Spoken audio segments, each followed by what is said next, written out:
Dah boleh ke introduce tu?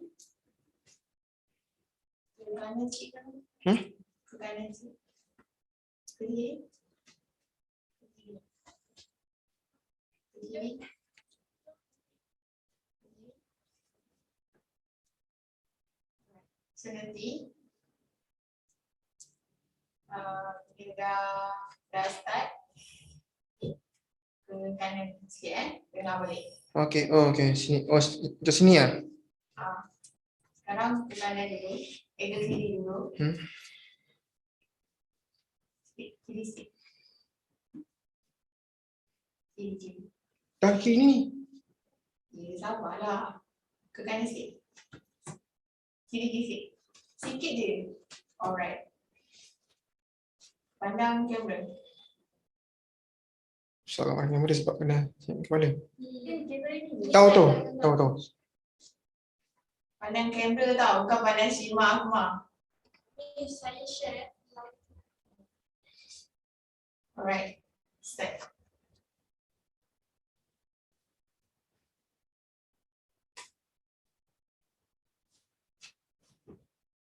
Assalamualaikum and very good morning. My name is Kamil Hakimi. I study at UKM. My academic supervisor name is Dr. Hizam.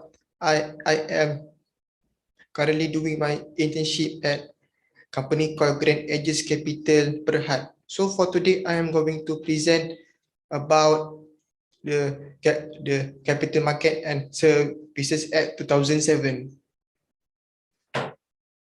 Okay, for this CMSA, there are total 14 part, but for now, I am going to focus only for part 1 of the CMSA.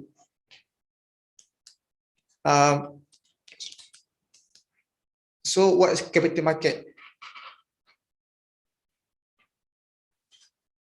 Capital market is like between supply and demand. So the example of supplier is, for example, like bank or investors. The person that demand is like any business, organization,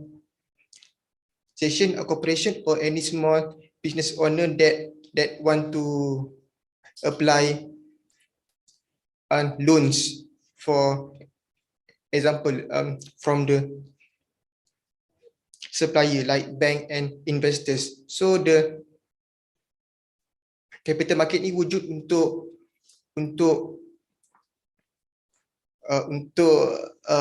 meningkatkan efficiency for the transaction between the supplier and also the demand. Ini sangat penting kerana all the transaction perlu dijalankan dengan penuh adil dan saksama, dan juga transaction perlu memastikan tidak ada undang yang dilanggar. So Capital Market and Services Act 2007 direka untuk tujuan yang sebegini. So this act akan provide untuk effective usage macam mana? Okay, terdapat banyak transaction dalam capital market yang memerlukan prosedur, rules and regulation yang adil dan saksama kepada semua parti yang terlibat dalam transaction tersebut. So part 1, this part 1 ada 6 komponen. Saya akan explain every component bit by bit after this. So the first component is short title, commitment and application. So the minister have the highest power ataupun authority untuk make sure that this CMSA is fully implemented, then and also boleh digunakan untuk tujuan dalam semua transaction. CMSA ni juga boleh digunakan dalam all type of transaction, macam transaction dalam securities ataupun derivative. So next komponen kedua iaitu interpretation.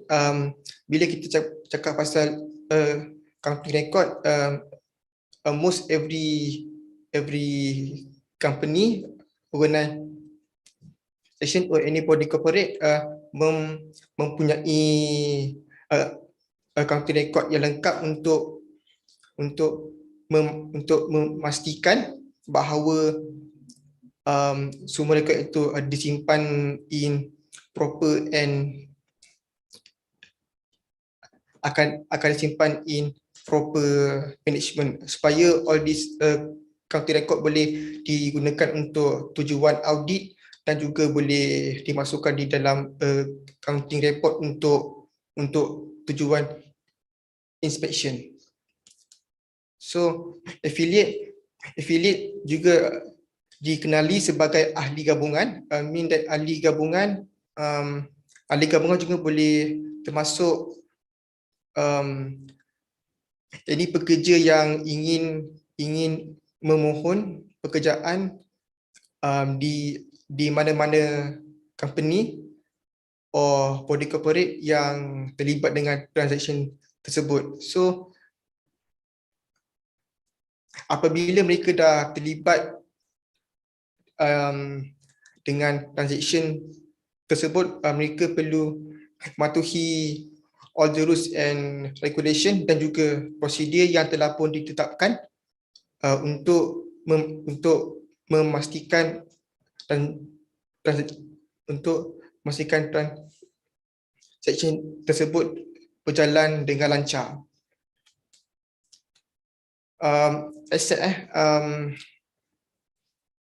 Kalau untuk capital market, mostly kita akan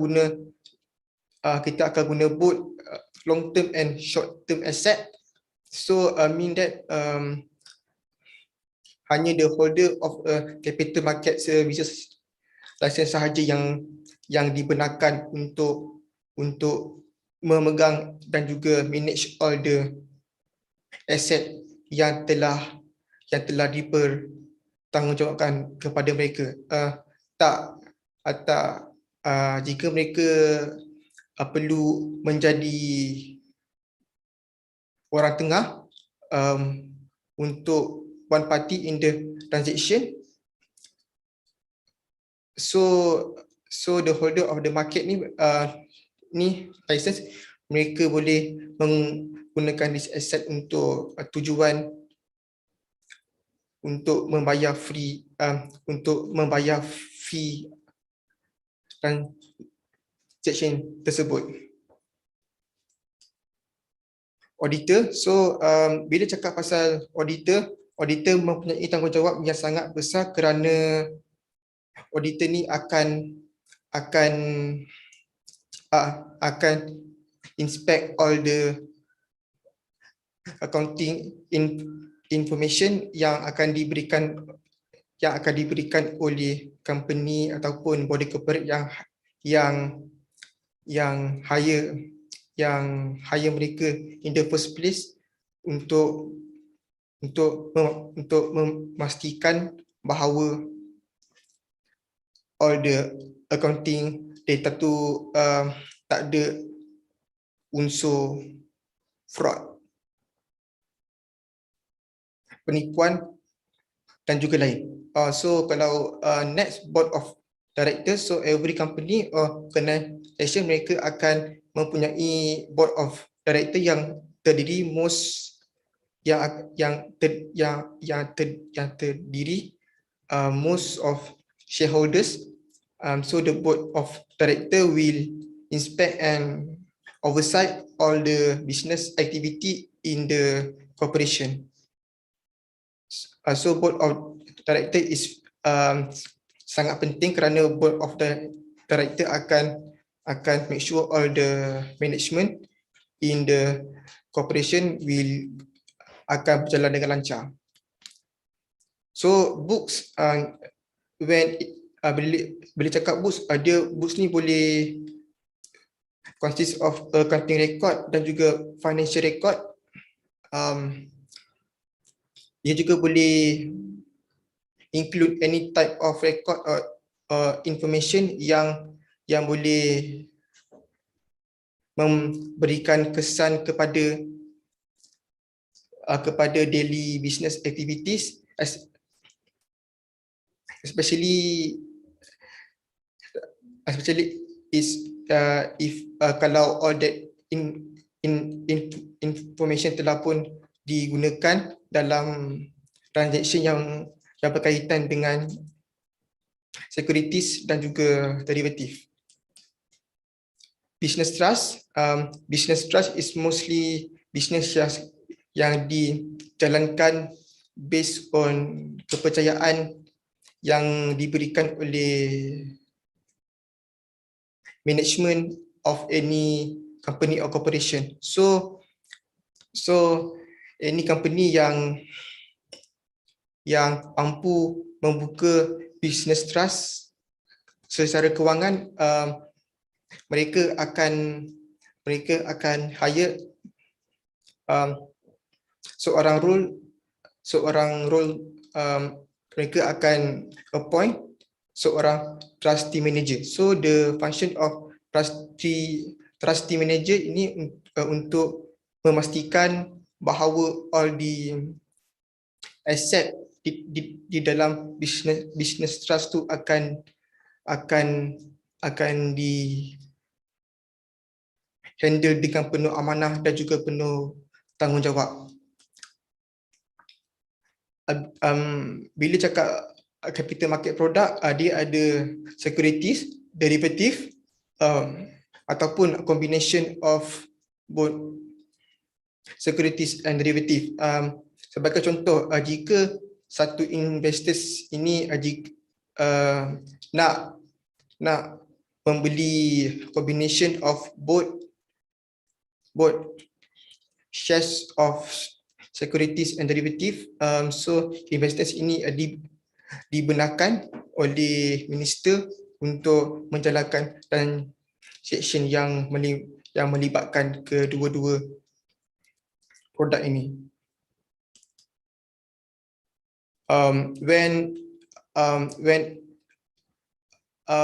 So untuk menjalankan tugas-tugas yang berkaitan dengan transaction of securities or derivative, mereka akan perlu memohon license capital market services license ataupun capital market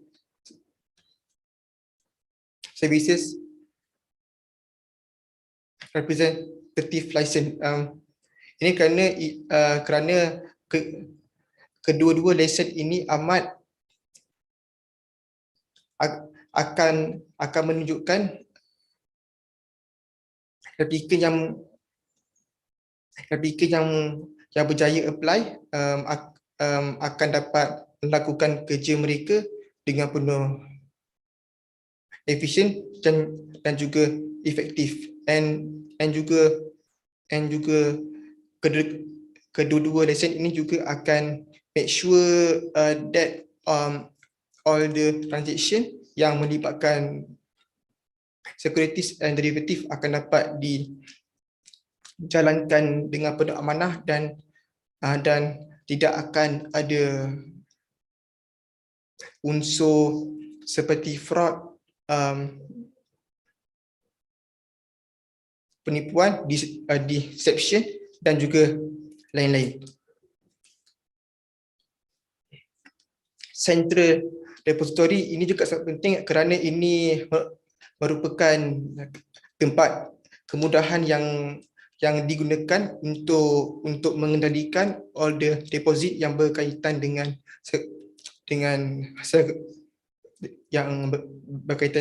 securities and derivative. So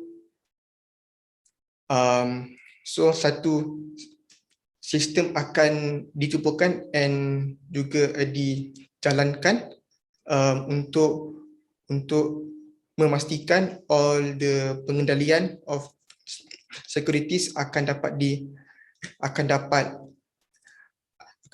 dijalankan dengan penuh adil dan saksama kepada semua partisipan yang participate di dalam transaction tersebut. So klien klien ni juga boleh consider as a party in any transaction. So a client boleh hire ataupun upah any person yang mempunyai capital market services license ataupun any person yang mempunyai capital market services representative license to handle the transaction. So the client akan hire any person yang mempunyai one of these two license untuk make sure that all the transaction that the client is involved in akan berjalan dengan lancar. When it comes to any corporation ni any body corporate yang ditubuhkan sama ada dalam ataupun luar Malaysia, tapi corporation tu perlu make sure that mereka mematuhi all the rules and regulation yang berada dalam Companies Act 1965. So the corporation juga perlu dapatkan approval daripada minister to make sure that mereka akan declare sebagai proper corporation yang boleh menjalankan all type of activities as long the activities is not illegal ataupun haram. So instrument, when it comes to the instrument of derivative, any instrument can be used. Tak kisahlah kalau dia boleh menggunakan elektronik ataupun physical facility untuk make sure that the derivative can be done based on the detail of the agreement yang telah pun dipersetujui oleh kedua-dua parti. So any instrument termasuk komoditi iaitu macam raw material juga boleh digunakan untuk make sure that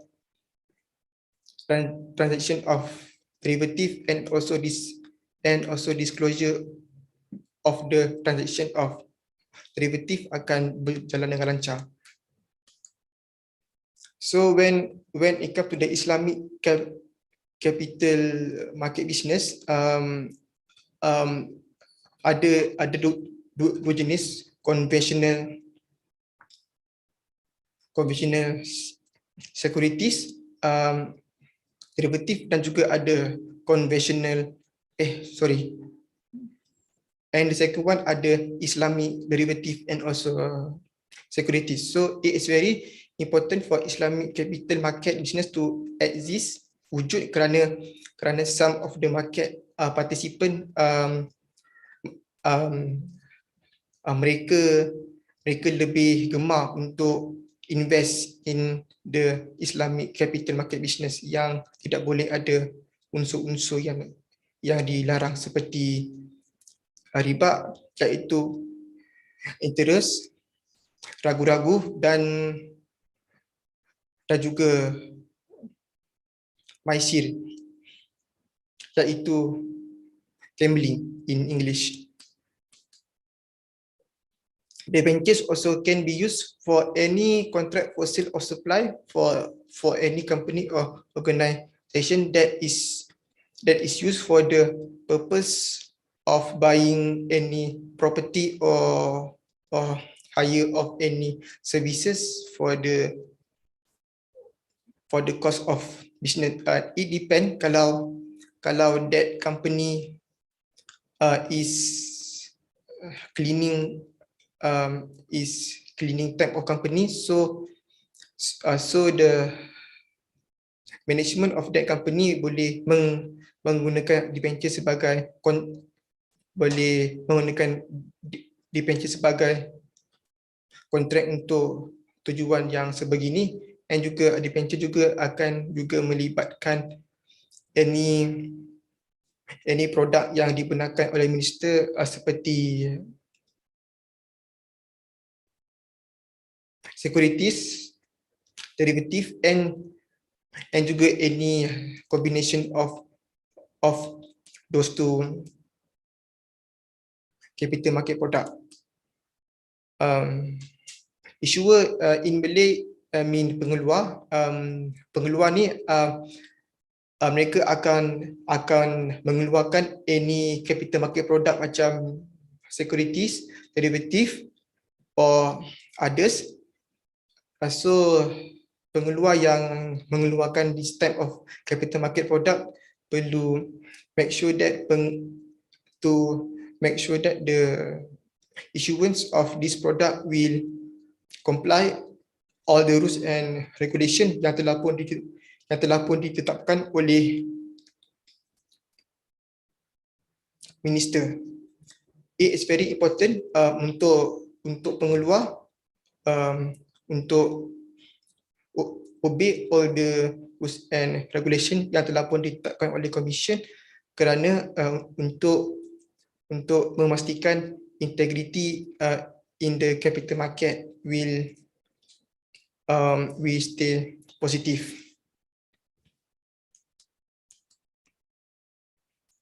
Management company, so any company can establish ataupun menubuhkan management company yang akan handle all the management issues dan juga aktiviti yang berkaitan dengan transaction of securities dan juga derivative. So any employee yang telah pun diserap di dalam management company ini, mereka akan diberikan tanggungjawab and job scope yang mereka perlu lakukan in order to make sure that the management company will be able to do their job more efficiently, dan juga tidak akan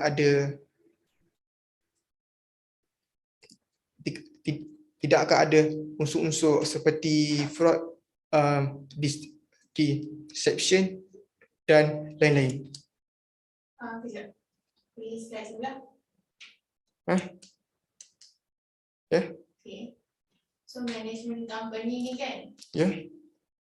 dia kena pakai scale unit trust. Ya, betul. Itu Contoh management company. Bank pun ada gak? So kalau management company ni contoh macam mana? Nama dia apa? Dia bank lah. Bank lah.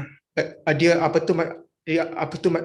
dia akan set subsidiaries within the company yang tugas dia khas untuk handle all the management.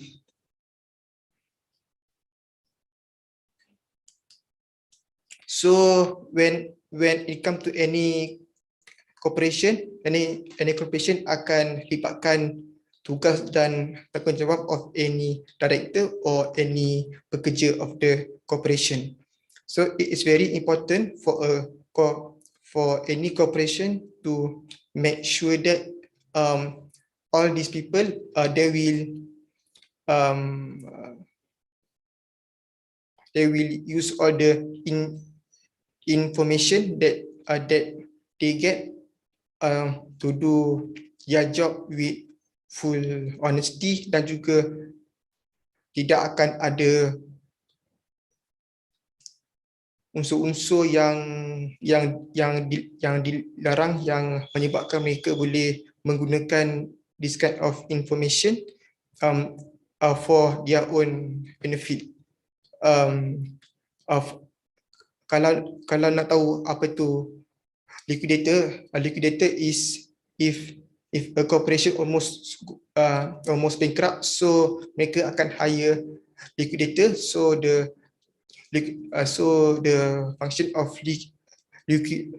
liquidator ni akan use all his knowledge and experience to sell all the asset, long term and short term, to pay for the purpose untuk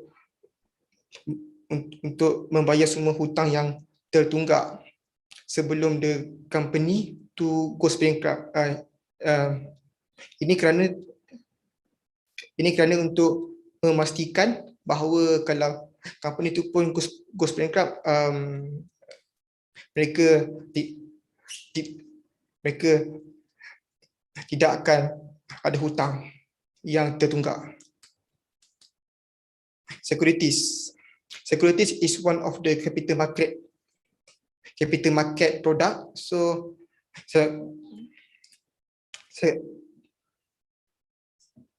security juga boleh include shares in form of shares, unit trust scheme, and others. So the government has the power here to allow any type of securities that is 100% following all the rules and regulation yang telah pun ditetapkan oleh minister. So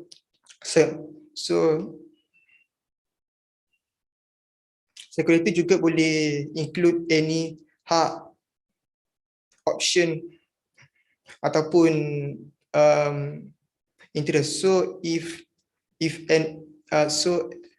any market participant ada hak untuk menunjukkan minat mereka, sama ada untuk jual ataupun beli securities. Unit trust scheme is a type of arrangement dengan tujuan untuk memberikan tempat kemudahan untuk membantu all the participant yang terlibat dengan transaction tersebut. Bila unit trust scheme ni berlaku, dia juga boleh melibatkan securities, derivative and any other property macam estate, rumah, land ataupun tanah dan juga lain-lain. So if somehow mereka melakukan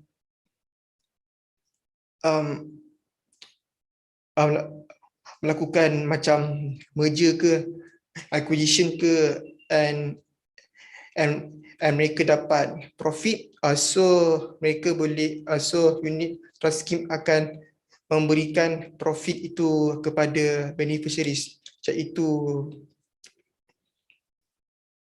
ahli keluarga, kepada all the participant, in form of manner that unit trust scheme telah pun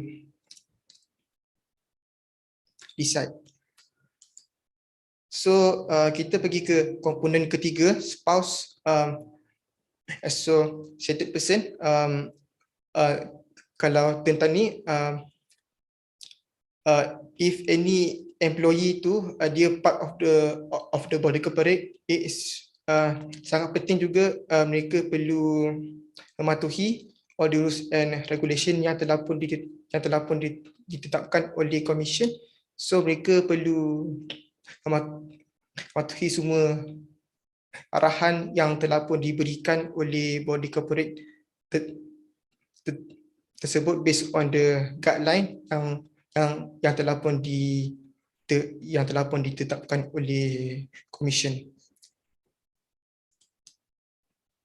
So when it come to the kuasa untuk mengundi,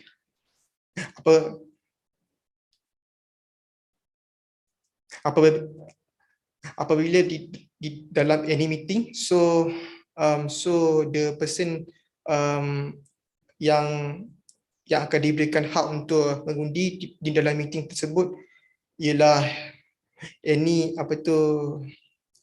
if the company, if partnership is built based on partnership, so both the partner in the partnership company, mereka akan diberikan hak untuk mengundi, and juga mereka boleh include orang lain yang mempunyai knowledge, skill and experience seperti trustee. So kuasa untuk mengundi hanya limited kepada any employee in the top management, macam director, CEO, shareholder and others. Now kita pergi ke komponen keempat. When it comes to interest of securities,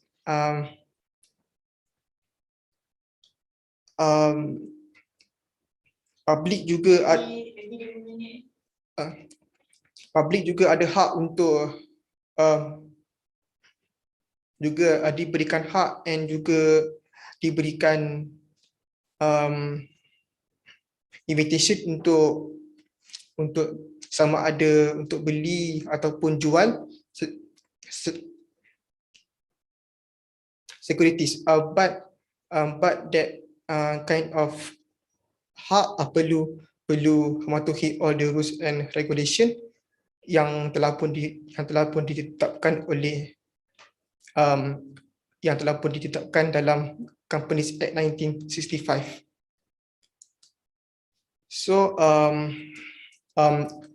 when any market participant, especially public ke investors or others, bila mereka dah masuk dekat dalam kontrak ataupun agreement, so mereka ada hak untuk make sure that that transaction akan ditukar kepada mereka, and juga jika mereka ingin jual ataupun beli lagi any type of securities in the future, mereka ada hak untuk melakukan all those tindakan. Kalau and interest of securities tidak akan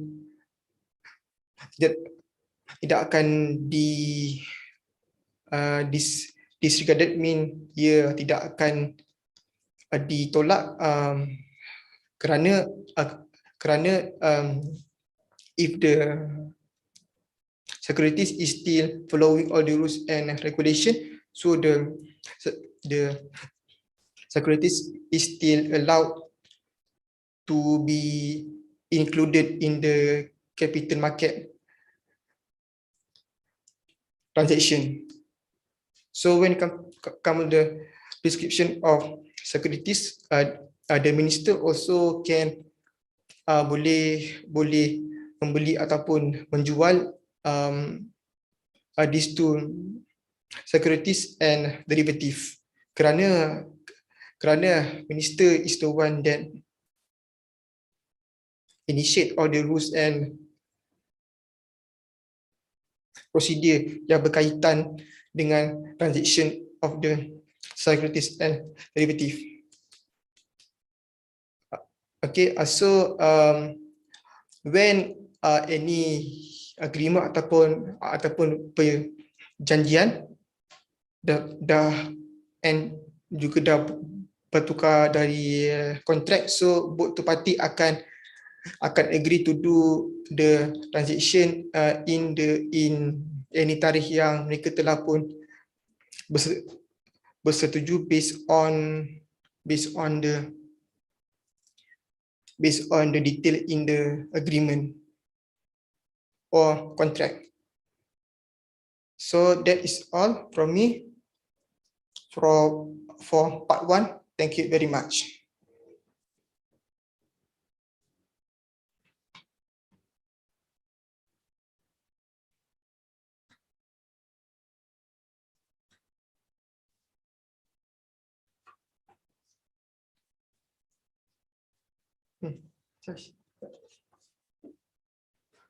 Dua-dua boleh. Alright. Yang pertama, manage your expectation first. Sebab apa? Mereka yang intern dekat company bapak besar ni, Petronas, TMB, Shell, mereka expect benda besar-besar. Last sekali masuk dalam mesin photostat kan. Lepas tu kecewa kan. Lepas tu lunch hour, ponting pergi tengok movie kat KLCC.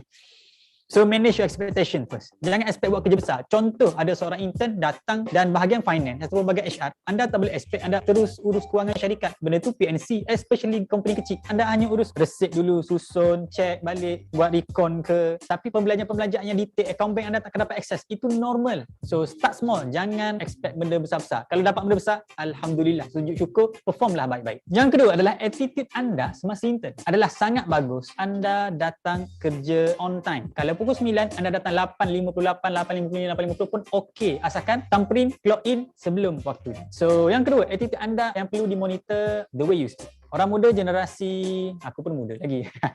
Generasi 20-an, 22, 23 sekarang ini, bahasa-bahasa yang kita guna adalah bahasa-bahasa KL, bahasa hipster, bahasa trolling kan. Apa malu bosku kan. Benda-benda itu tidak boleh diguna dengan bos kita. Kalau bos guna, anda senyum saja, gelak je. Jangan respon. Bos tak apa, dia nak sempoi, relax, tak ada masalah. Tapi kalau kita, don't start. Alright? So, komunikasi anda guna bahasa yang bagus. Apa khabar? Assalamualaikum. Kami, jangan korang, kita orang. I us, you us, I, you, nope.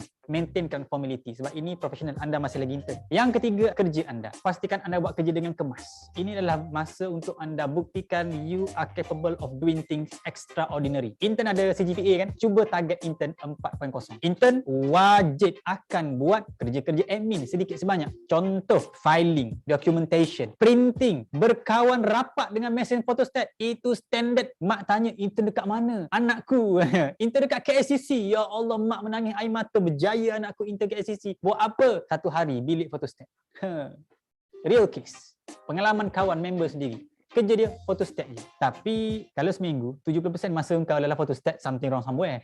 Kalau sekadar photostat, dokumen-dokumen sikit orang minta tolong print, itu biasa. So what you need to do adalah, kalau orang bagi anda dokumen, take opportunity to learn. Contoh, tengok dokumen dia minta photostat tu, anda baca. Apa ada hal? Kecuali dia kata PNC, jangan baca. Apa lagi bagus? Anda baca, ada kesalahan, typing error. Anda boleh bagi tahu staff, cik, ini ada grammatical error lah, dia akan baiki. Itu menunjukkan, bagusnya budak ni, bukan sekadar buat kerja membabi buta. Saya dulu start intern, kena buat apa? 1 hari, menghadap komputer, baca semua SOP mesin. Hari kedua, okey, mesin baru sampai, mesin penimbang, you baca SOP dia, you terjemah ke bahasa Melayu. Hari keempat, hari kelima, you ajar operator macam mana nak guna mesin. So it's gonna be step by step. Staff perlu tengok kompetensi anda, syarikat perlu tengok anda ni mampu setakat mana. Kemas tak kerja anda. Kalau anda kena buat air sekalipun, buat air dengan kemas, air sedap, tak ada tumpah, hidang dengan cantik, photostat tak ada rosak kertas. Anda buat kerja sangat kemas, tak mustahil, dan confirm kita akan bagi you kerja yang lebih tinggi, lebih tinggi, lebih tinggi. It means a good exposure for you. So start small. Tak ada masalah. Dan yang terakhir adalah, saya suka dengan word ini, iaitu the way you do anything is the way you do everything. So sebab itu anda sentiasa diperhatikan. Biasanya intern-intern ni kita sengaja letak dekat telefon, nak dengar dia angkat telefon. Tak dekat staff-staff yang belakang kaunter depan tu supaya nak tengok dia layan tetamu.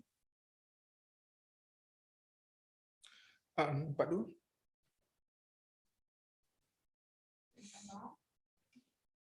Aku tak pakai apa tu slipper. Saya kaki ya.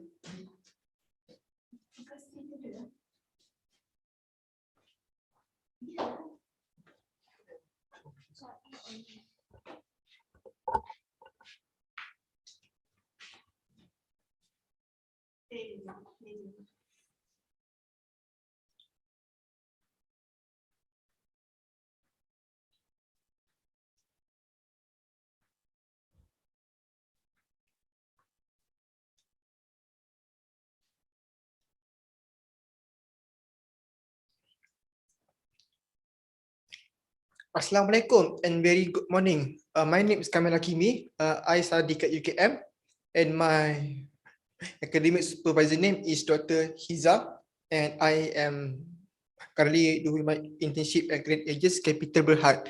And for now, I am going to present for the part 2 of the CMSA. Okay, like I said earlier, there are 14 part, tapi sekarang ni saya akan fokus on part 2 of the CMSA. So part 2 ni is known as securities and derivative market. So consists of two important division. Division 1 is known as market. Division 2 dikenali sebagai market institution. So saya akan explain bit by bit after this. So when it comes to the establishment, it is important to faham all the procedure, rules and regulation yang berkaitan dengan establishment of stock market and derivative. Ini kerana mereka perlu mematuhi job scope mana yang mereka boleh buat and job scope yang mereka tidak dibenarkan untuk buat, and juga establishment of stock market and derivative juga perlukan tempat kemudahan elektronik yang telah pun didaftar based on the syarat yang telah pun ditetapkan oleh Commission, kerana tempat kemudahan sangat penting untuk tujuan all that transaction of securities dan juga derivative. So sini the minister have the highest power and juga authority untuk declare particular stock market yang minister rasa sangat penting untuk pertumbuhan ekonomi negara Malaysia, and juga ia juga depend of type of participant. Investors, kalau investors ni ada two type of investors. The first one is investors yang berani ambil risiko, and type of investors yang kedua itu risk adverse, yang bermaksud this type of investor yang takkan berani ambil risiko, and also volume of trading can be really big or small, and also all the type of securities and derivative that is allowed by the minister to be included in the transaction.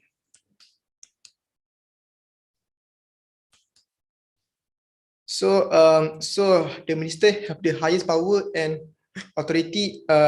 Jika minister beranggap that any term and the condition for the establishment of stock market derivative tidak cukup tegas, so minister boleh tambah ataupun tukar all the term and condition to make sure that For example, jika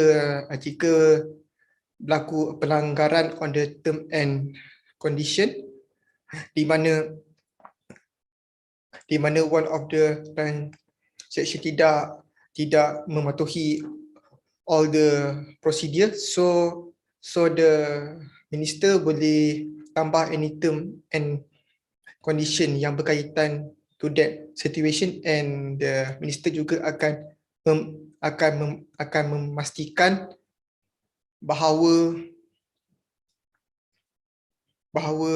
establishment of stock market and derivative will be based on 100% law obedience.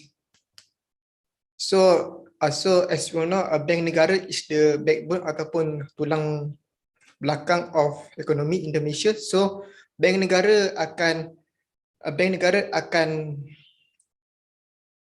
merupakan satu tempat kemudahan yang khas untuk menjalankan dan juga untuk tujuan of inspection of the stock market and derivative yang telah pun ditubuhkan, and bank negara juga boleh boleh appoint someone and hantar mereka dengan tujuan untuk membantu management and administration apabila stock market ataupun stock derivatif telah pun ditubuhkan. Masuk stock market tu macam mana? Stock market ni dia boleh market di mana transaction berlaku, seperti kalau share, securities or derivative berlaku, dia akan berlaku di dalam stock market. So it just the same concept as stock derivative. Kalau boleh je kalau nak trade derivatif dalam stock market, sebab apa, dia stock market memang dah include all the capital market product.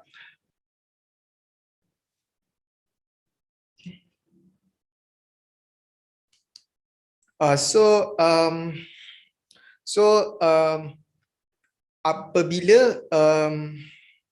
the person in charge of the establishment tu mereka tidak mematuhi all the prosedur yang telah pun ditetapkan oleh minister, so mereka akan dianggap melakukan kesalahan, mereka perlu membayar denda dan juga penjara. Maksudnya apa ni? Jika mereka tidak mematuhi prosedur yang telah pun ditetapkan oleh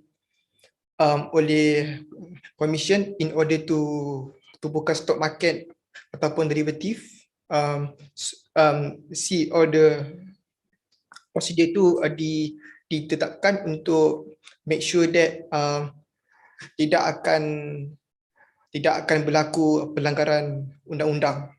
Contoh? If Stock market apa yang dia salah? A person who contain the next subsection. yang ni ini ini sub section 1, ini sub section 2.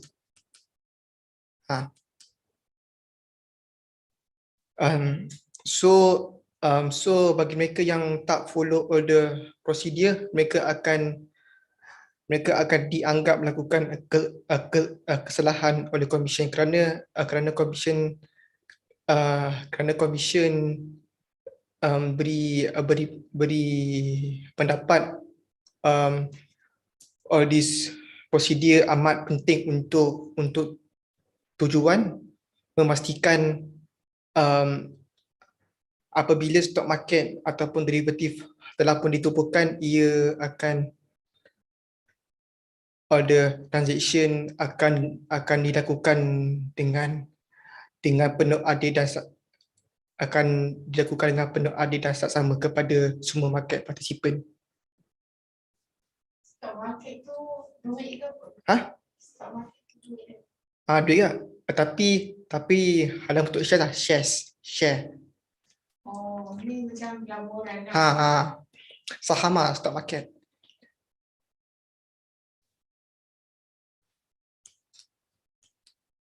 Now we go to division 2. For division 2, there are 6 subdivisions that I will explain after this. But now first, I will explain the subdivision 1 of division 2, which is known as exchange holding company.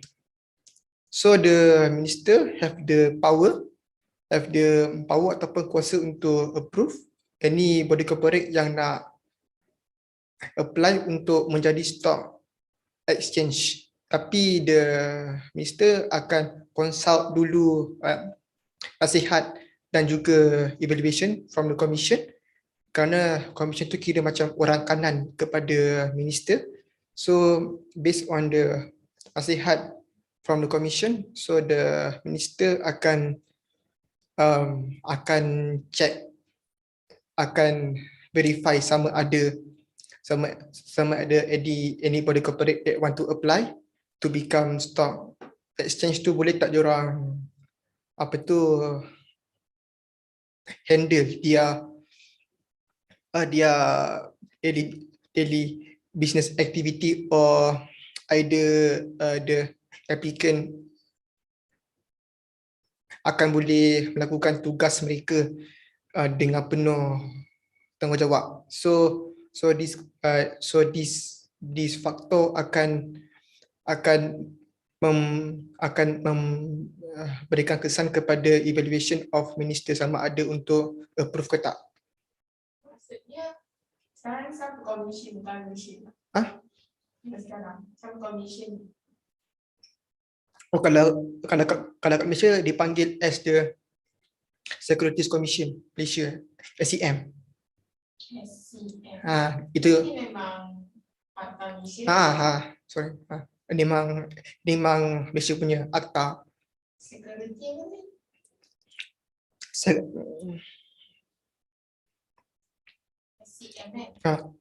Securities Commission Malaysia, SCM. Mereka yang akan handle all this procedure.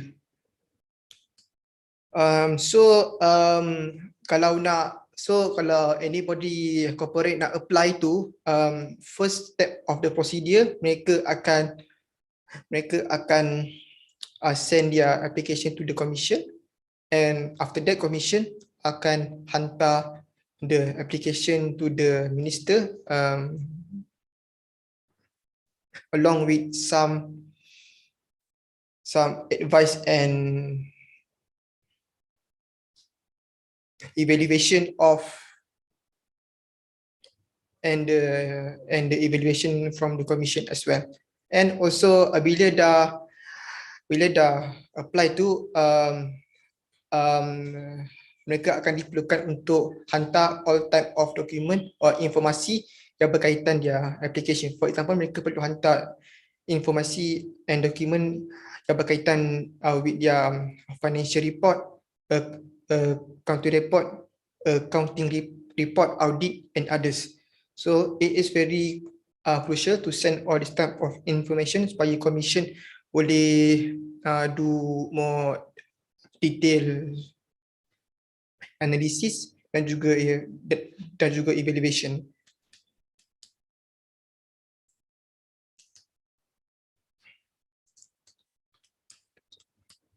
So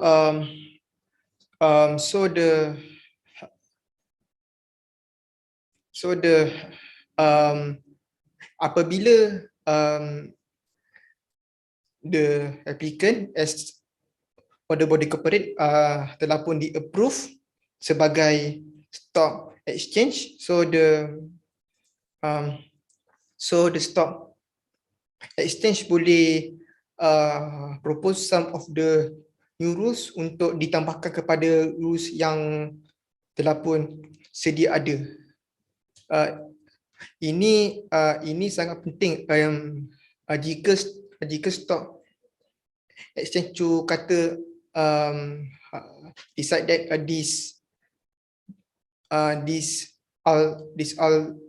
this alteration of the rules sangat sangat penting untuk memastikan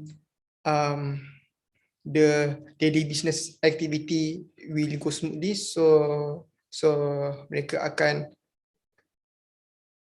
lakukan tindakan tersebut. So kalau untuk prosedur untuk send untuk apply untuk change the rules, mereka perlu send proposal dalam in form of writing to the commission, of course, text of the proposed and juga a very detailed explanation supaya the commission boleh faham lagi dengan lebih detail, and the commission boleh compare this proposed rule dengan rule yang telah pun sedia ada in the stock exchange.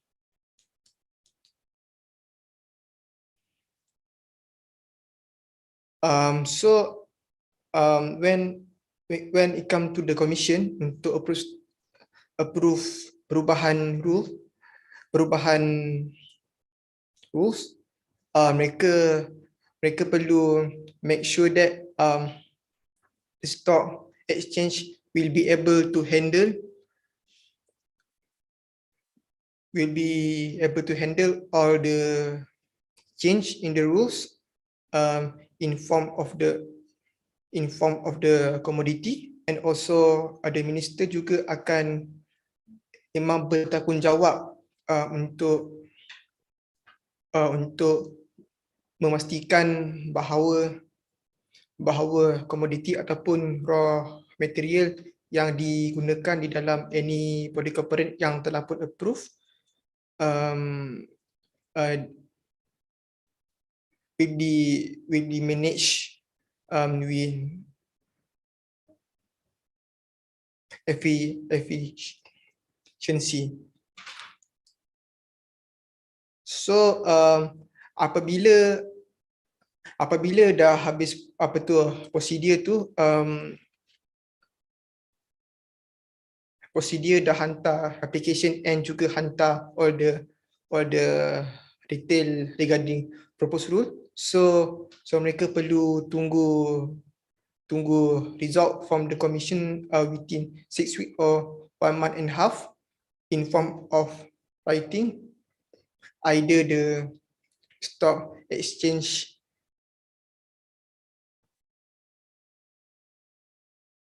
the proposed amendment or alteration of the rules is approved or not. It is very important because once commission already approved, the commission tidak boleh tarik balik their application when it come to the amendment or alteration of the rules.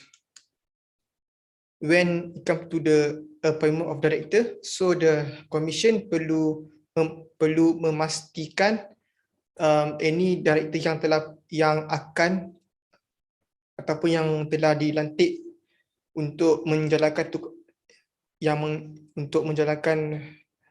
tugas-tugas mereka,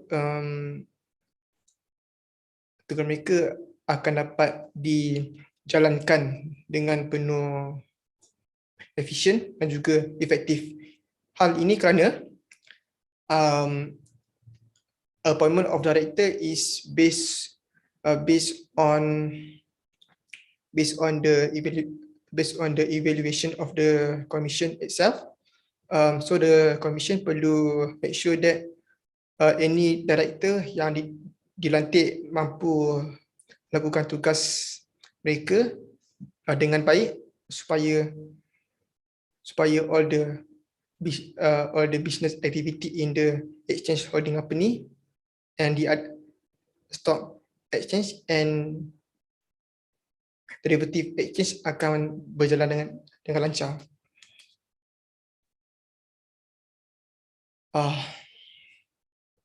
So the minister has the highest power and authority untuk make sure that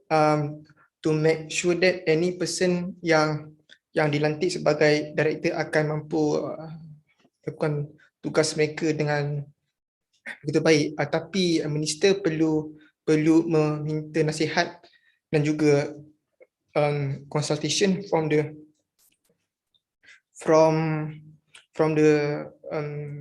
the commission evaluation. Jika the director have been appointed, there will be given contract and there will be mereka akan dibayar untuk servis dan tugas yang mereka telah pun lakukan based on the contract. So duties of exchange, ini sangat penting kerana mereka perlu memastikan bahawa any transaction yang berlaku dalam capital market yang berkaitan dengan securities and derivative akan dapat dijalankan dengan penuh adil dan saksama. Dan juga tempat kemudahan juga perlu digunakan dengan optimum by anyone yang terlibat di dalam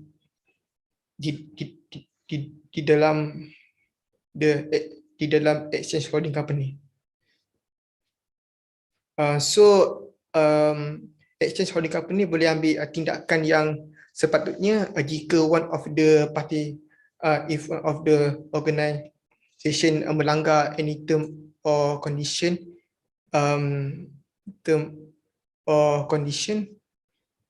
of the transaction that they are already involved.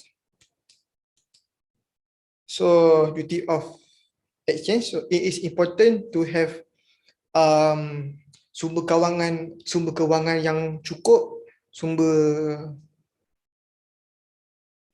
human resource. It mean that they can hire any employee that will be able to do their job based on the instruction ataupun arahan yang telah diberikan oleh employee mereka. So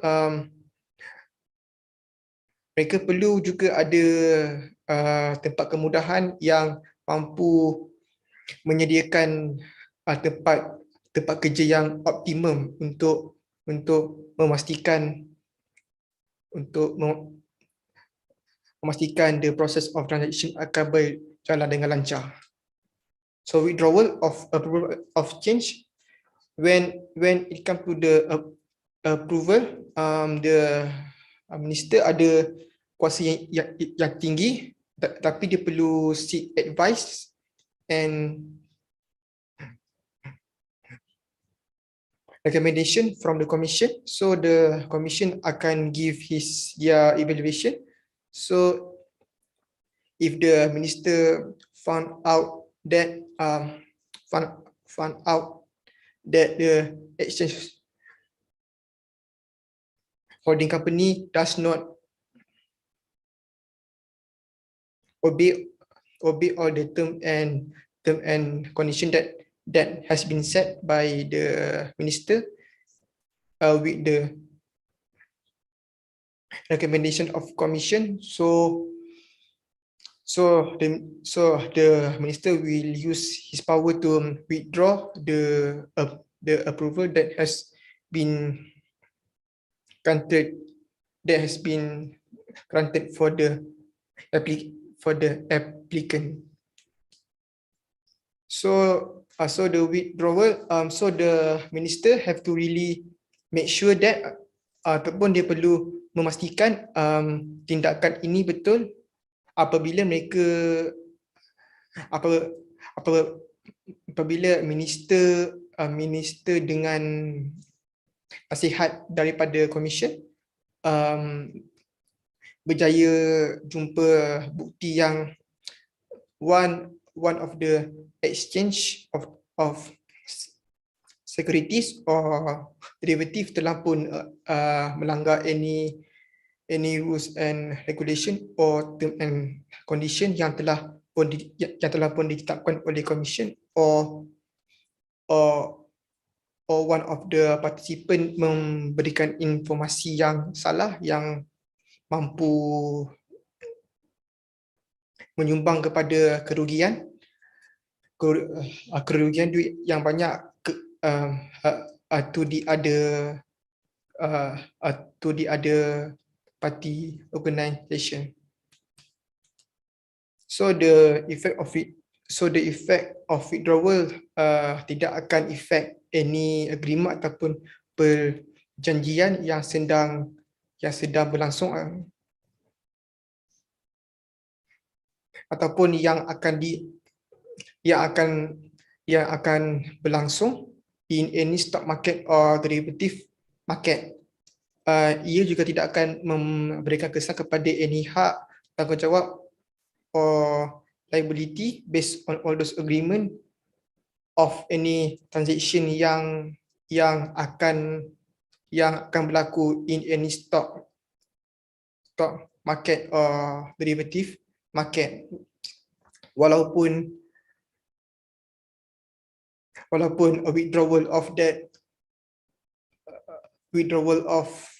that approved body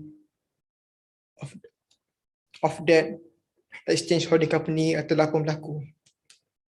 So now we go to subdivision 2 for division 2. So a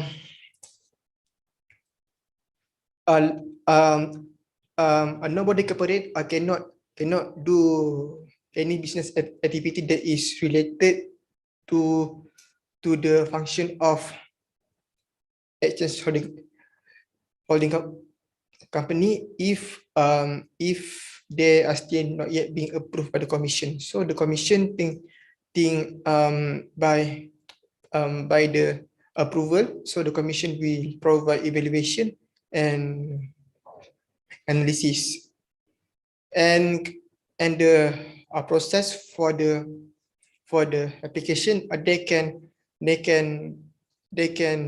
apply straight to the Minister in form of writing. That is the first procedure, and the second they will and the Commission will ask the applicant or which is the body corporate to send all the information or dokumen yang berkaitan dengan application tersebut, macam all the financial and accounting data such as income statement, balance sheet, transaction entry, and others. So next procedure is that we send the application. The Commission will send the application to the Minister along with some of the recommendation, evaluation, and also analysis by the Commission. So if the Minister require any additional information like human resource or daily business activities information, so the applicant will have to give it to the Minister as the part of the procedure. So the Minister will had the highest power and authority to put any different term and condition that is related to the exchange holding company, and also the Minister can give any directive or arah tujuan when it comes to the different application. I mean, what I mean by different application if they are different directive when it comes to the transaction of securities, and there is also different directive for the transaction of derivative. So when it comes to annual report, it is crucial to send within 3 months or per quarter to send a report that is based on the rules and regulation for any stock exchange, derivative exchange, and any exchange holding company. So it is crucial for the commission to get this report from all three as a part of the procedure untuk make sure that these three company are still obeying all the law and regulation dan juga syarat yang berkaitan with their daily business activities, especially juga yang berkait dengan transaction on securities or derivative. So and then the next procedure of annual regulatory report, the commission akan send a copy to the minister for the minister evaluation. Either these three institution is still following all the term and condition or not. So the commission can hire someone that have same skill and expertise as an auditor to conduct audit that is related to the procedure of any body corporate that has been approved. So this audit will make sure that there is no false data that has been used in this annual regulatory report. So the commission also can hire independent person ataupun orang luar yang mempunyai skill and expertise yang sama seperti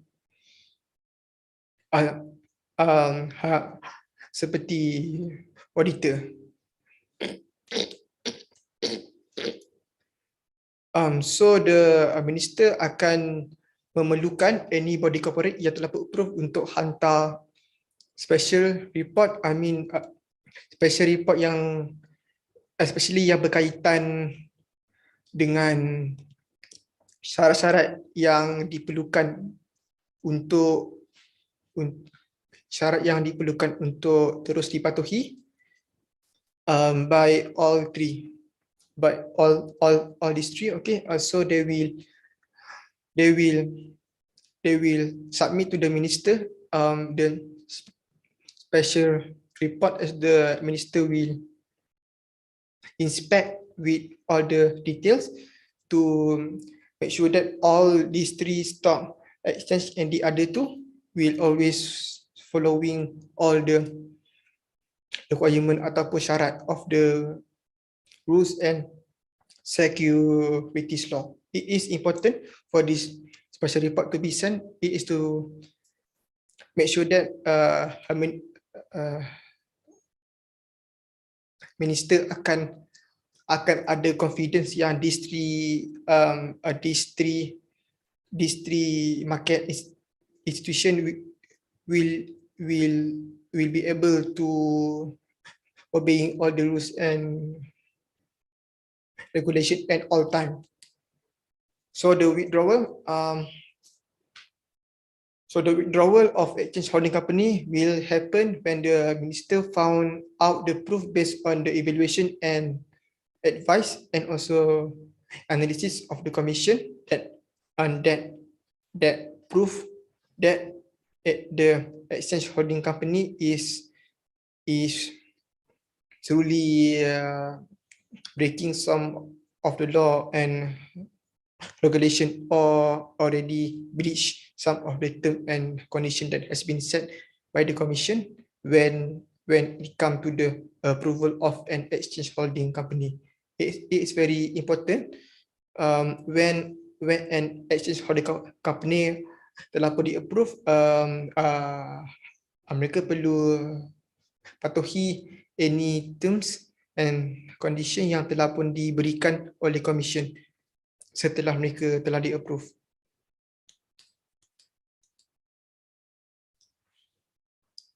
So exchange holding company,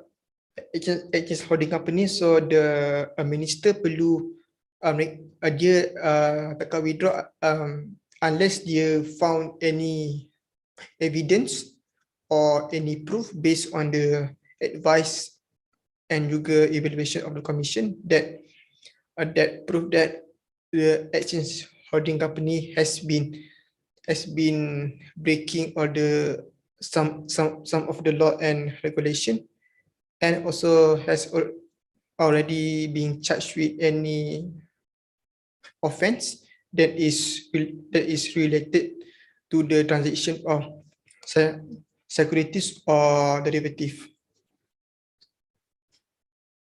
So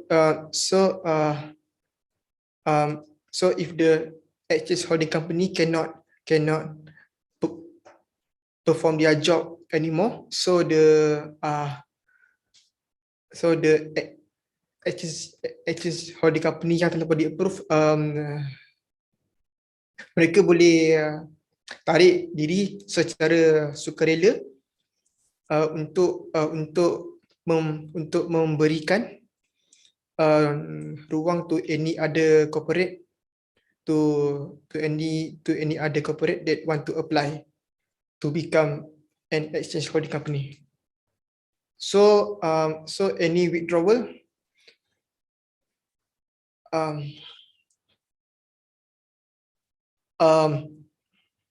although tarik diri of any body corporate tu telah pun berlaku, so the body corporate tu tidak akan dibenarkan untuk terus meneruskan all the activities yang berkaitan dengan transaction of securities and derivative. Ini juga untuk protect the interest of investors. Macam mana investors akan mengetahui yang the body corporate yang tarik diri sebagai yang telah pun tarik diri daripada and exchange holding company tu, the investors akan tahu yang the body corporate cannot longer do their job, so the investors will be protected in that way. So the listing, when it comes to the listing, there are a lot of exchange holding company that can deal with any type of konflik ataupun masalah yang berkait dengan stock exchange transaction. Ini juga sangat penting kerana commission perlu protect integrity of trading of the securities, yang bermaksud commission perlu make sure that the trading of securities will be done in full honesty. So the listing requirement will require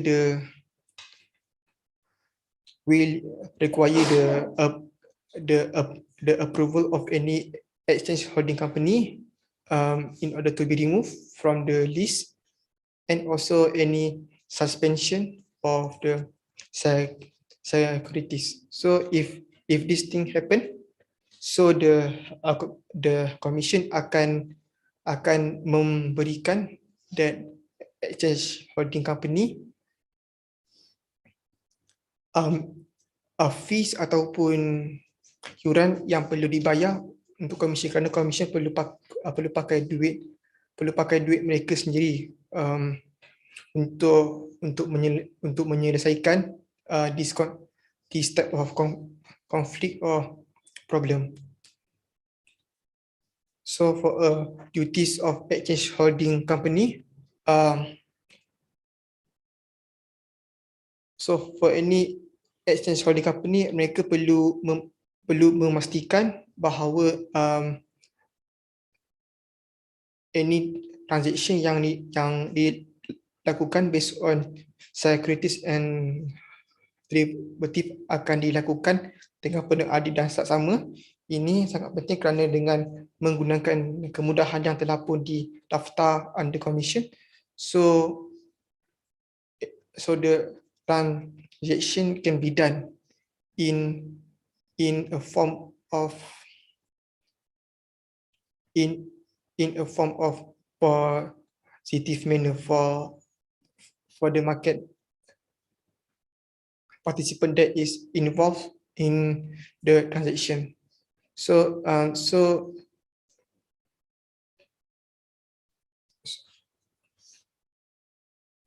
Habis 10 minit. exchange holding company juga perlu make sure that mereka boleh handle all the risk yang berkaitan with their business and operation. It means that they will have any procedure or plan to handle all the risks efficiently or effectively. So if there are something happen like in one of the financial or accounting record, there are some kind of fraud data in there, false data in there, so the exchange holding company will straight go to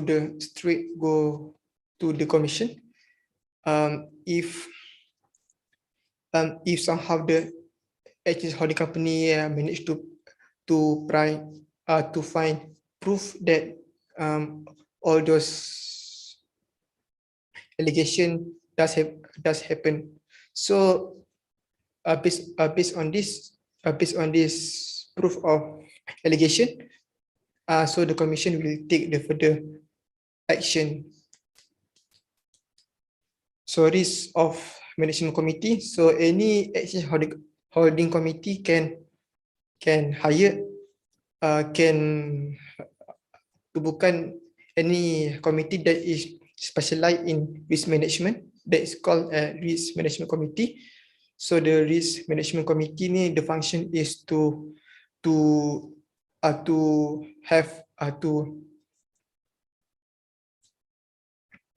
regulate some of the procedure that can handle all the risks efficiently, and they must submit to the policies to the board of directors as the part of the procedure for the approval.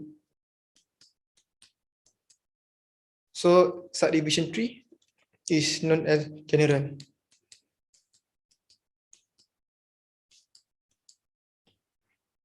Sorry. So when an action is taken by a minister or the section, so the commission will publish all this section is known as the offense section. So the commission will publish a notice yang mereka fikir boleh digunakan based on the situation if any offence have been committed. For example, like false or misleading appearance in the financial or the accounting data. So the right of exchange, so there will be given right ataupun hak untuk to be involved in any transaction that's include securities and derivative, but they also must follow all the rules and regulation and also procedure that is related to the transaction, and so there will be given right to handle all the process of the transaction, either electronic or physically. Oh, sorry. So now subdivision 4, tempat kemudahan yang didaftar. So it is very important for any electronic facilities to be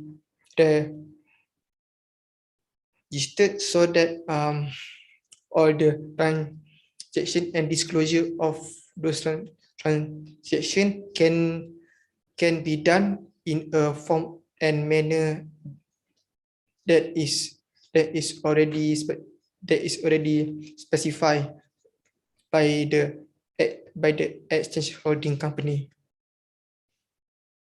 And also the commission have to make sure that in order to register the electronic facilities ataupun tempat kemudahan, they have to memastikan bahawa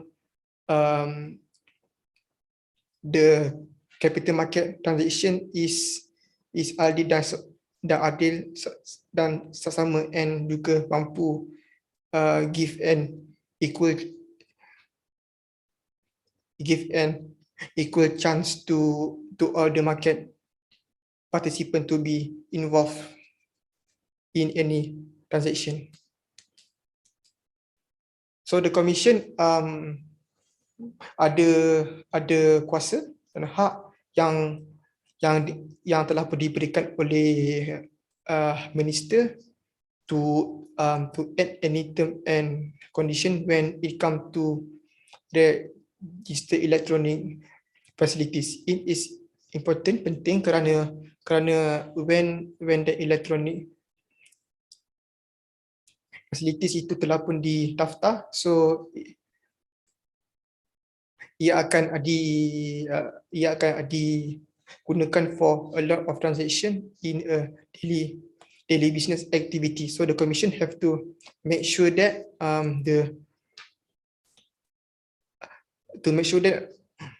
all the term and condition can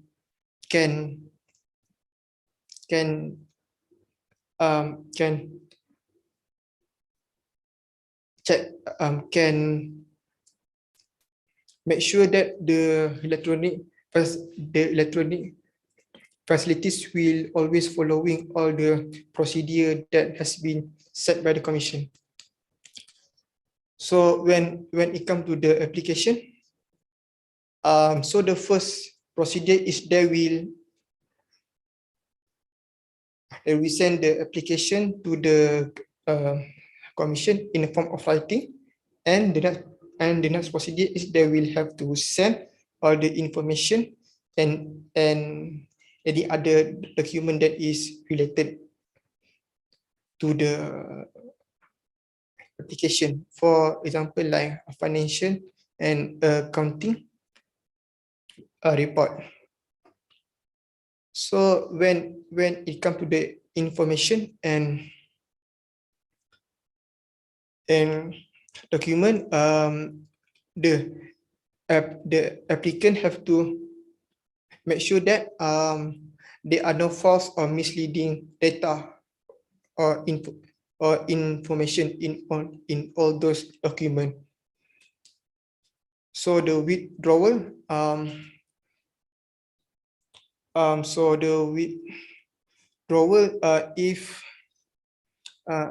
if the commission thinks or based on his evaluation state that the electronic facilities cannot longer do their job efficiently based on the term and condition. So the commission will use his power that has been given by the minister to withdraw all the registration. So it is part of the process for the commission to inform to the registered electronic facilities in a form of writing regarding the withdrawal of the pendaftaran. So walaupun withdrawal tu telah pun berlaku, ia tidak akan affect any perjanjian ataupun any contract based on the transaction yang menggunakan securities and derivative. Ia juga tidak akan memberikan kesan kepada any tanggungjawab ataupun liability. So any other person yang masuk di dalam transaction, walaupun telah berlaku withdrawal, they will have to follow all the term and condition and also procedure that is related to the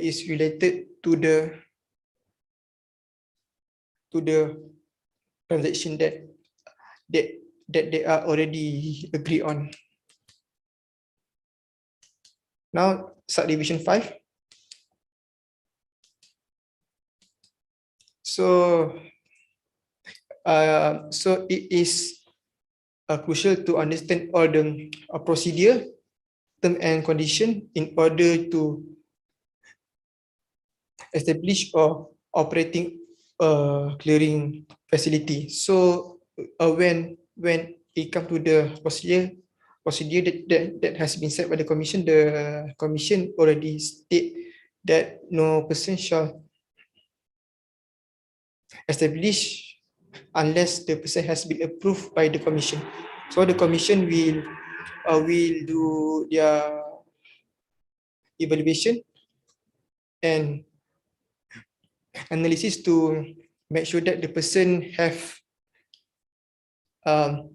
the ability and responsibility to be competent for the job.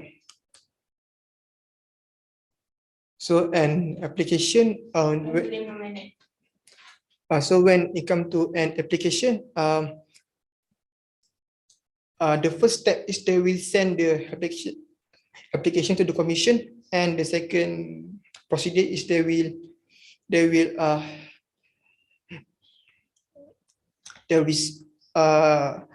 be required to send all the information and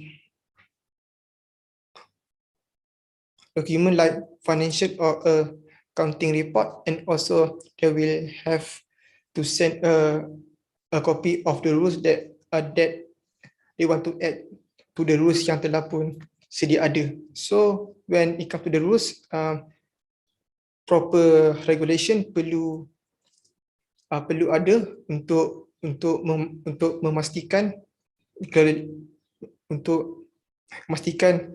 clearing house tu akan dapat operate dengan penuh efisiensi dan juga efektif. So the power of commission, so the commission have the power and authority that's given by the minister to approve any person that is applied. If the based on the commission evaluation state that the applicant is eligible ataupun mampu untuk menjalankan tugas in the clearing house, so that person will be approved and will be given tanggungjawab regarding the job scope of the clearing house. So they can withdraw. So the commission have the power to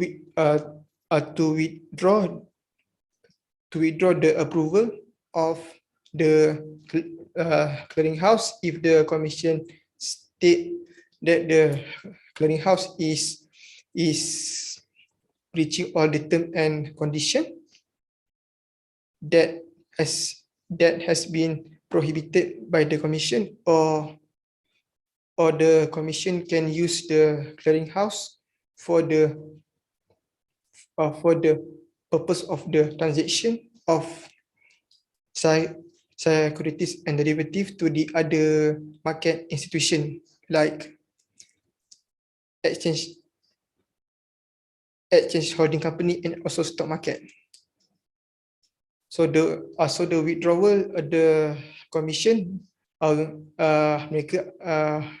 mereka tidak akan menarik unless mereka berjaya mendapatkan bukti yang kukuh bahawa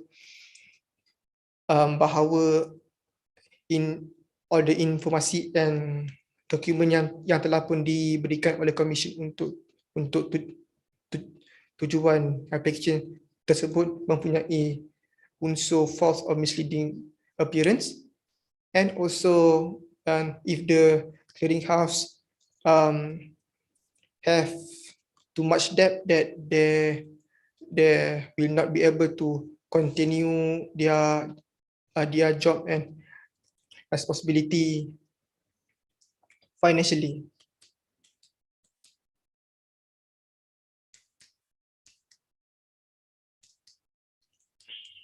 So last but not least, subdivision 6 for division 6. So default proceeding is any procedure that has been used or being taken by any clearing house. So default proceeding is like any procedure that already been used for the purpose for the management and also administration of the clearing house. So it is very important to understand the default proceeding in order to make sure that all the business activity in the management and administration akan berjalan dengan lancar. So when it comes to market contract, market contract is a contract that is related to the transaction of the securities and derivative. So it is crucial for the market contract to be selari and following all the term and condition and also procedure that has been set by the commission, so that all the market content regarding the transaction in securities and derivatif akan berjalan dengan lancar dan juga efektif. So relevant office holder. So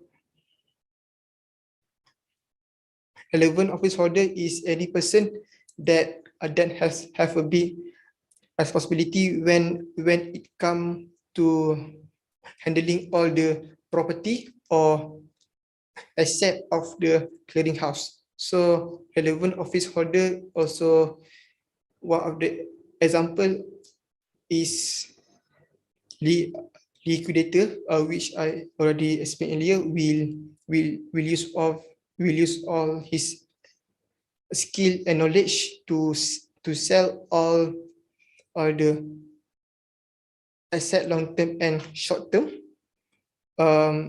for the company that will go bankrupt.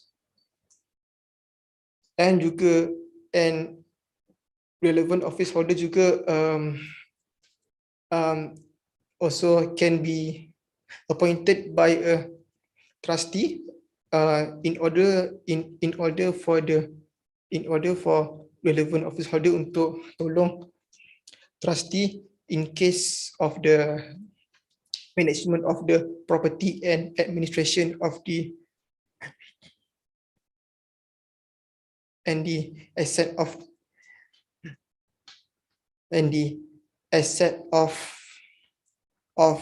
any business trust or unit trust scheme. So a default rule state that if participant has failed or appear to unable, okay, so the clearinghouse can take a further action regarding this conflict or problem by finding another party that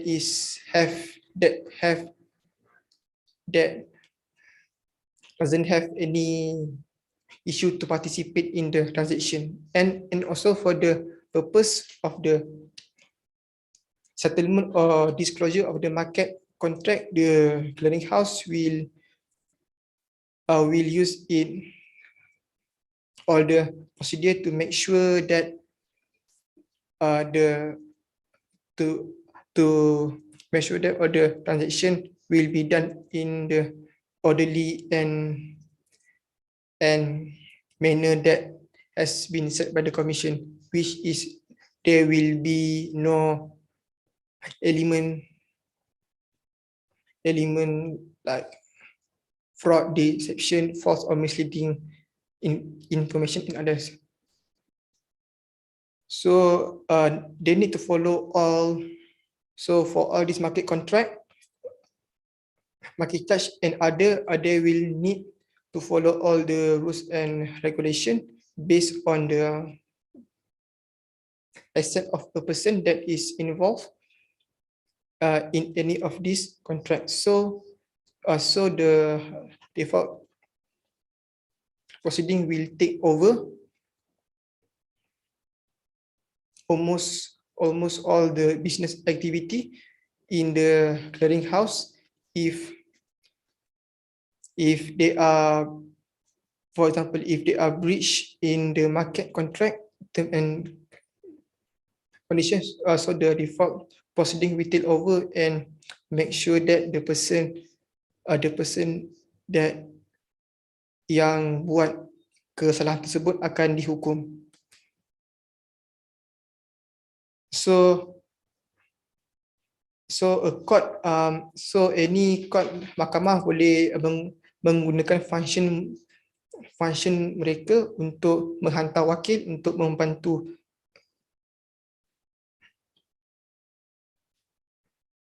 relevant office holder untuk menjalankan dakwaan terhadap any person yang disabit kesalahan melakukan for example like breach in the term and condition in the market contract or others. So the duty to report, so any approved clearinghouse, they must write a report that is related to the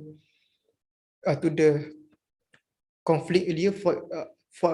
For example, if the breach of the term and condition does happen, so the approved clearinghouse will be, the report of that will be sent to the commission, so the commission can do further action based on all the detail and information in the report. So a net sum payable. So the commission will use their money first to pay all the costs regarding the default proceeding, especially if the conflict akan dibawa ke mahkamah. So the commission will use their fund to pay first, and then the approved clearinghouse will akan bayar balik kepada commission for all those costs of investigation that commission has been done for the conflict that already happened in the approved clearinghouse, like breach in the term and condition. So maksudnya di sebelah. Maksudnya mereka yang winding up ni. Ya? Dia nak bankrupt kan? Ya bankrupt. Bankrupt. So kalau dia bankrupt, dia boleh hire liquidator. So liquidator ni orang yang ada pengalaman to handle all the asset. So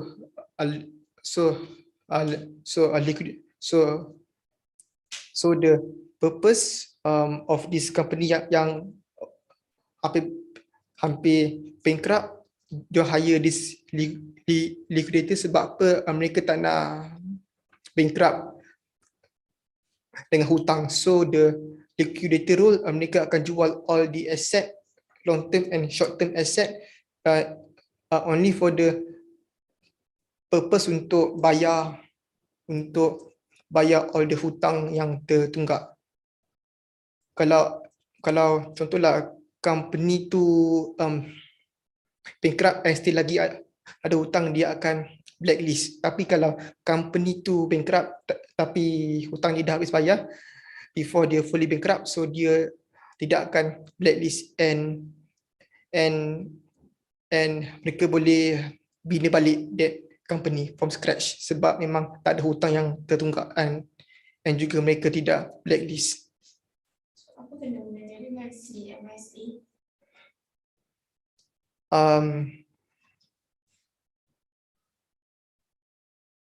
Kerana some of the body corporate tu pun mereka ada juga dealing dalam transaction of securities or derivatives. So the CMSA ni akan provide all the procedure untuk make sure that all this body corporate yang hampir bankrupt, mereka akan bayar all the fees yang berkaitan dengan transaction of the securities and juga derivative.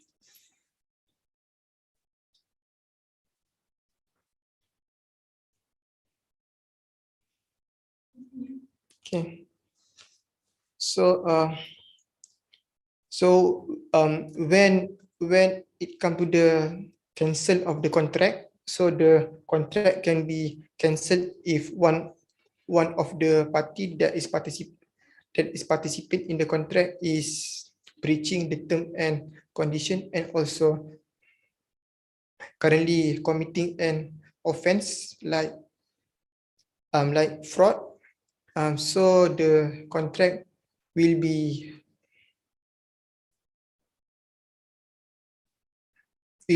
cancelled for the purpose to maintain the positive integrity of the integrity of the capital market.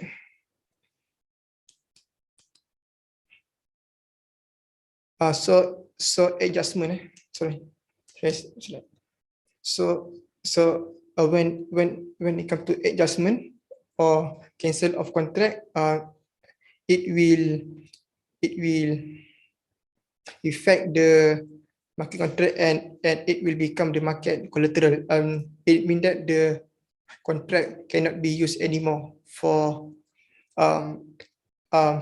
any future transaction that is related to the securities and also derivative.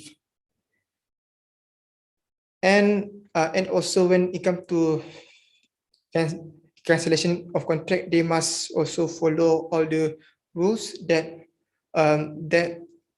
has been set by the management of the approved clearinghouse. It is to make sure that the market contract or any of the property that has been used in the market contract cannot will not tidak akan digunakan. So bila dah cancel contract tu, so property yang digunakan untuk tujuan kontrak tu akan di cancel. So adjustment. So when it comes to adjustment to transaction, the market contract is obviously the important one, kerana market contract is basically happening all over Malaysia, like just not for the securities and derivative. The market contract also can be applied to the real estate property agreement in order to buy land for untuk menambahkan branch of the clearinghouse in other places, and also market charge also akan dikenakan to any participant yang dah involved in the contract given. So the right of relevant office holder, the event that yang telah pun di-identified when the act of bankruptcy telah pun berlaku in the contract, when one of the participant tidak ada cukup duit or financial resources in order to disclosure the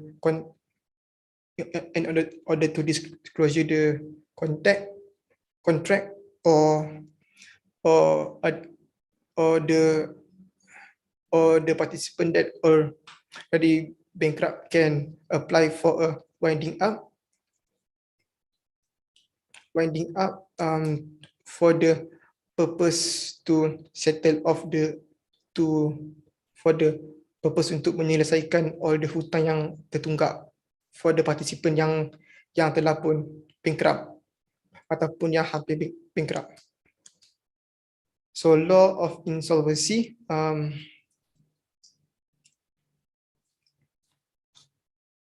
when it comes to the law of insolvency,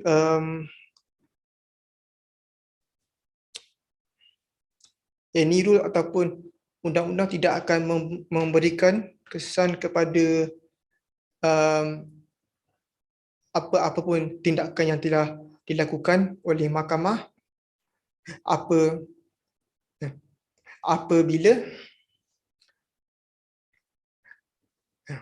apabila kesalahan seperti false or misleading appearance di section telah pun dilakukan luar Malaysia. So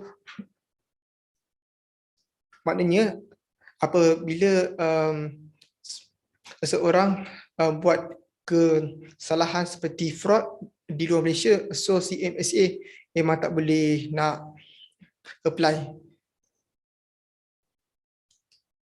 So last but not least, participants. So when this will apply to transaction with high volume of trading either in securities or derivative. So one of the participant will act as a principal. That mean that the participant akan provide all the money for the purpose of transaction, and the participant can hire an agent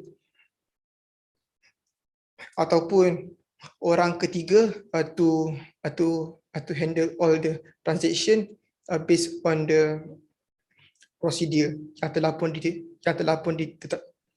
ditetapkan untuk tujuan efektif transaction tersebut.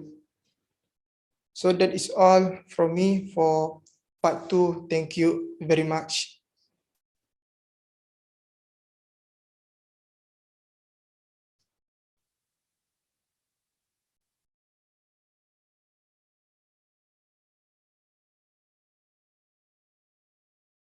macam mana you cuak ke, you manage yourself. Dan last sekali, bonus, wahai intern sekalian, tolong jangan jadi robot. Macam mana robot? Jangan main handphone je bersosial. Dekat pantry, bos ada kat situ, nyembang. Staff ada kat situ, nyembang. Kenapa? Feel. Kita tak tahu siapa yang akan recommend kita. Dan tolong pelajar intern, anda habis intern, anda target untuk anda diserap. Kenapa? Hanya pelajar perform saja akan terima offer untuk diserap. Kita akan sayang nak lepaskan anda. So itu indikator anda sangat perform waktu intern. So that's it, tip untuk waktu intern ataupun apa pelajar intern perlu manage diri anda waktu mula-mula nak start intern. Alright, all the best.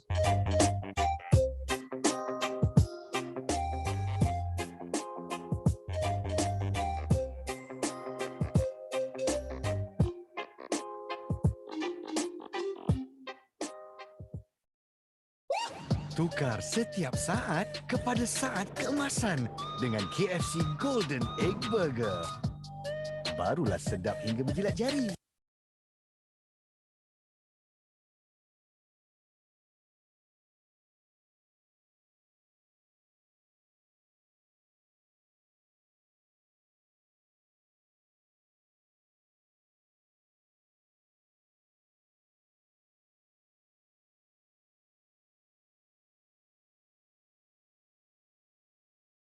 So this one khas kepada mereka yang bakal menjalani praktikal. Diploma ke degree ke tak ada masalah. Dua-dua boleh. Alright. Yang pertama, manage your expectation first. Sebab apa? Mereka yang intern dekat company bapak besar ni, Petronas, TMB, Shell, mereka expect benda besar-besar. Last sekali masuk dalam mesin photostat kan. Lepas tu kecewa kan. Waktu lunch hour, ponting pergi tengok movie kat KCC. So manage your expectation first. Jangan expect buat kerja besar. Contoh, ada seorang intern datang dan bahagian finance atau bahagian HR. Anda tak boleh expect anda terus urus kewangan syarikat. Benda tu PNC, especially company kecil. Anda hanya urus resip dulu, susun, check balik, buat recon ke. Tapi pembelajaran yang detail, account bank anda tak akan dapat akses. Itu normal. So start small. Jangan expect benda besar-besar. Kalau dapat benda besar, alhamdulillah, sujud syukur, performlah baik-baik. Yang kedua adalah attitude anda semasa intern adalah sangat bagus. Anda datang kerja on time. Kalau pukul 9, anda datang 8.58, 8.59, 8.50 pun okey. Asalkan thumbprint, clock in sebelum waktu. So, yang kedua, attitude muda generasi, aku pun muda lagi. Generasi 20-an, 22, 23 sekarang ini, bahasa-bahasa yang kita guna adalah bahasa-bahasa KL, bahasa hipster, bahasa trolling kan. Apa malu bosku kan. Benda-benda itu tidak boleh diguna dengan bos kita. Kalau bos guna, anda senyum saja Kamil, dia buatlah faham Kamil. Bos tak apa, dia nak sampel, relax. Tak ada Tak masalah. faham Tapi kalau apa kita dia cakap. don't start. Alright, so komunikasi anda guna bahasa yang bagus. Apa khabar? Assalamualaikum. Kami, jangan korang, kita orang. I us, you us, I you, nope. Maintainkan formality sebab ini profesional, anda masih lagi intern. Yang ketiga, kerja anda. Pastikan anda buat kerja dengan kemas. Ini adalah masa untuk anda buktikan you are capable of doing things extraordinary. Intern ada CGPA kan? Cuba target intern 4.0. Intern wajib akan buat Ya kerja-kerja Allah, lamanya. banyak. Contoh, filing, documentation, printing, berkawan rapat dengan mesin photostat. Itu standard. Mak tanya, intern dekat mana? Anakku. Intern dekat KLCC. Ya Allah, mak menangis air mata, berjaya anakku intern KLCC. Buat apa? 1 hari bilik photostat. Real case. Pengalaman kawan member sendiri. kerja dia photostat je. Tapi kalau seminggu, 70% masa kau dalam photostat, something wrong somewhere. Asal Kalau ulang? Dokumen-dokumen Asal setiap ulang? hari itu biasa. Asal ulang? Asal video yang sama?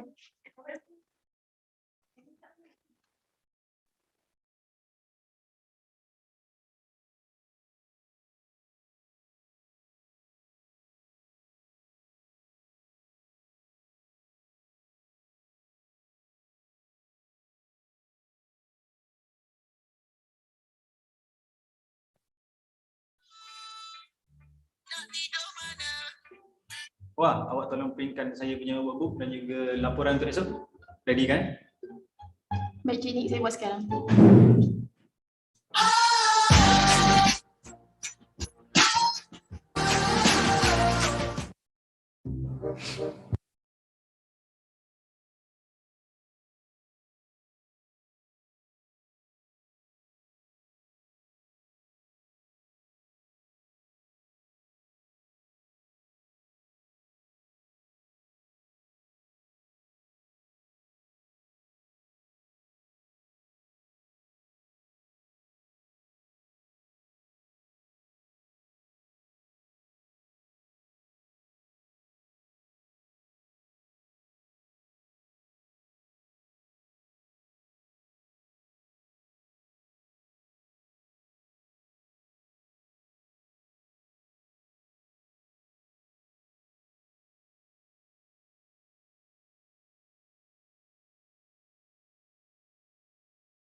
Saya cakap banyak kali dah.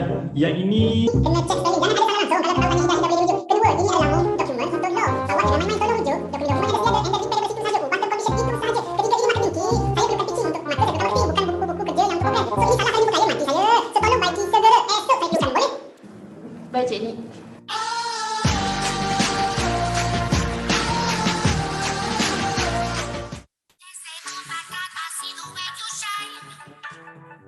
Azwah, bantu saya. Esok pagi tolong sediakan 3 perkara. Pertama adalah database strategi yang saya minta 30 syarikat tersebut. Kedua adalah laporan program bengkel resume minggu lepas yang kita buat, kita nak hantar pada klien. Yang ketiga adalah awak punya logbook. So pagi esok pukul 10 update pada saya. 20 minutes later. Okey ciknik, ni kerja yang ciknik minta saya siapkan.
Cik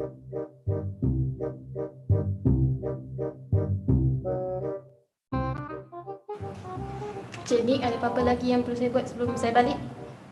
Okey, tak ada apa. Boleh balik. Okey, baiklah Cik Nick. Terima kasih.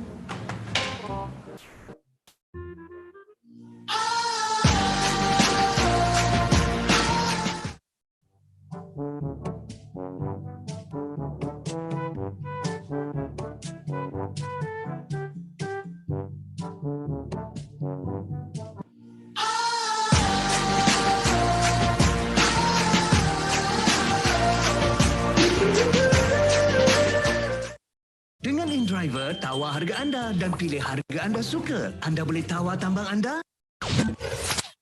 Anytime now, I'll be slurping on a delicious bowl of pho.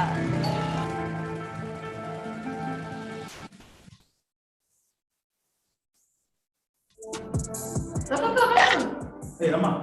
Tepi tu. Rama! Rama! Report saya semalam dah siap dah?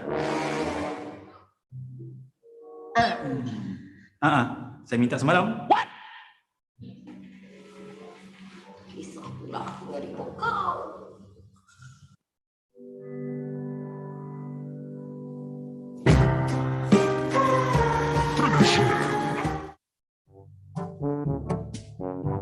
Hai, kenapa internet slow ni? Rama,